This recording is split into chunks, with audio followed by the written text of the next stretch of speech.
Good morning students. देखो आज जो है हम लोग हिस्ट्री का क्या करेंगे कि जो कॉजेस है स्ट्रगल ऑफ 1857 मतलब 1857 का जो स्ट्रगल है वो कैसे स्टार्ट हुआ, उसके क्या क्या रीजंस थे, उसके ऊपर हम फोकस करेंगे। हम लोगों ने अभी जो बैकग्राउंड जो था स्ट्रगल ऑफ 1857 का वो खत्म किए थे। ठीक है, तो जो सबसे पहला इसका रीजन दिया है वो है पॉलिटिकल रीजन। मतलब पॉलिटिकल रीजन में मतलब क्या है कि इनकी कुछ पॉलिसीज थी ब्रिटिशर्स की, जो कि क्या हो रहा था कि जो इंडियन रूलर्स हैं उनको पसंद नहीं आ रही थी। ठीक है, आरासन में और इंडियन रूलर्स को जो है वो पसंद नहीं आ रही थी। ठीक है, और उसके कारण फिर धीरे धीरे इन लोगों ने क्या किया कि अपना जो है साम्राज्य जो है अपनी पॉलिसीज के कारण जो है इन लोगों ने अपना साम्राज्य जो है उसका विस्तार किया, एक तरीके से उसको फैलाया। ठीक है, अपना जो एम्पायर उसको क्या करने लगे, इन लोग एक्सपांड करने लगे। ठीक है, तो ये जो है इनकी कुछ पॉलिसीज थी। मतलब ये लोग क्या होता था कि इनके पास शुरुआत में जो है आर्मी वार्मी कुछ नहीं थी, तो ये लोग क्या करते थे कि बस पॉलिसीज बनाते थे, मतलब ज्यादा दिमाग चलाते थे। ठीक है, दिमाग की वजह से इन लोगों ने क्या किया, अपना पूरा जो है अपना दिमाग चलाया, पॉलिसीज बनाई नई नई, और उसके थ्रू जो है इन लोगों ने पूरा इंडिया को जो है धीरे धीरे क्या करना चालू कर दिया, कैप्चर करना चालू कर दिया। ठीक है, तो इनकी एक पॉलिसी थी सब्सिडरी अलायंस। ठीक है, सब्सिडरी अलायंस जो पॉलिसी दिया था वो किसने दिया था, रिचर्ड वेलेस्ली ने।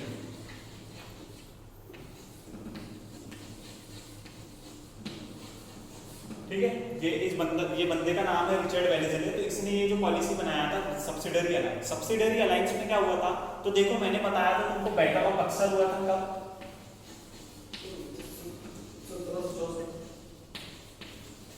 1764। ठीक है, मैंने ये बताया था। तो इसमें जो बैटल ऑफ बक्सर में क्या हुआ था कि ब्रिटिशर्स लोगों ने 3 लोगों को हराया था।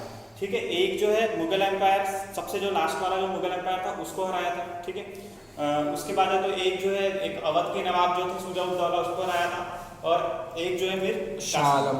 ठीक है, ऐसे तो ये जो है 3 लोगों को हराया था इसमें। तो इसमें जो नवाब जो था अवध का, ठीक है, ये जो अवध के जो नवाब था शुजा-उद-दौला, उसके साथ ये लोग क्या करते हैं, सब्सिडरी अलायंस साइन करते हैं। सब्सिडरी अलायंस में होता क्या था, तो सब्सिडरी अलायंस में क्या होता था कि एक तरीके से अलायंस का मतलब होता है समझौता। ठीक है, अलायंस का मतलब क्या होता है, समझौता।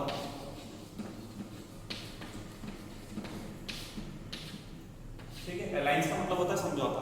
तो ये लोग क्या करते थे कि जो है मतलब जिसको जैसे कोई अगर शासक है उसके साथ अगर लड़ दिया इन लोगों ने, तो उसके साथ क्या कर लेते थे कि एक समझौता ये लोग कर लेते थे। ठीक है, या फिर ऐसे बहुत सारे रूलर जो है उनके साथ ही समझौता कर देते थे। इसमें क्या करते थे ये लोग कि ये जो है ये जो अवध का जो अब नवाब रहेगा, इसके पास इसकी खुद की सेना नहीं रहेगी। अब जो सेना रहेगी वो किसकी रहेगी, ब्रिटिशर्स की रहेगी। ठीक है, आरासन में, और उस ब्रिटिशर्स की सेना का इसको क्या करना पड़ेगा, किराया देना पड़ेगा। ठीक है, मतलब अवध की जो नवाब है उनको क्या करना पड़ेगा कि सेना जो है अपनी नहीं रखनी है, ब्रिटिशर्स की रखनी है, और किराया देना है। दूसरी चीज उसमें क्या होता था कि ये सेना का एक कमांडर रहता था।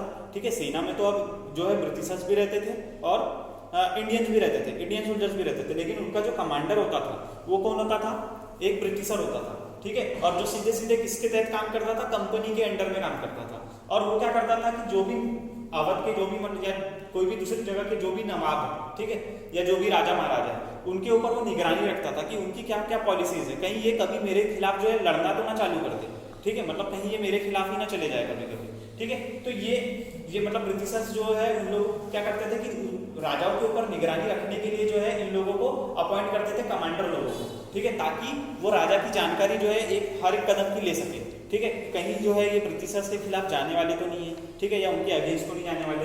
तो ये जो है उसके लिए क्या करते थे, एक कमांडर अपॉइंटमेंट करते थे, कमांडर अपॉइंट करते थे। ठीक है, और वो जो है ब्रिटिशर्स को या कंपनी को जो है अपनी पूरी जानकारी जो है वो देता था। फिर उसके बाद क्या हुआ कि ये एक रीजन हो गया। ठीक है, दूसरा रीजन ये था कि ये जो अवध का जो नवाब था जैसे शुजा-उद-दौला, तो इसने जो है 1764 में तो मतलब इसके पास एक तरीके से बहुत ज्यादा पैसा था, तो इसने इसको अफोर्ड कर लिया। दूसरी चीज किराया इनको देना पड़ता था, जो सेना ये लोग हायर करते थे या जो सेना जो है इनके साथ रहती थी उसका उनको किराया जो है वो जमा मतलब देना पड़ता था।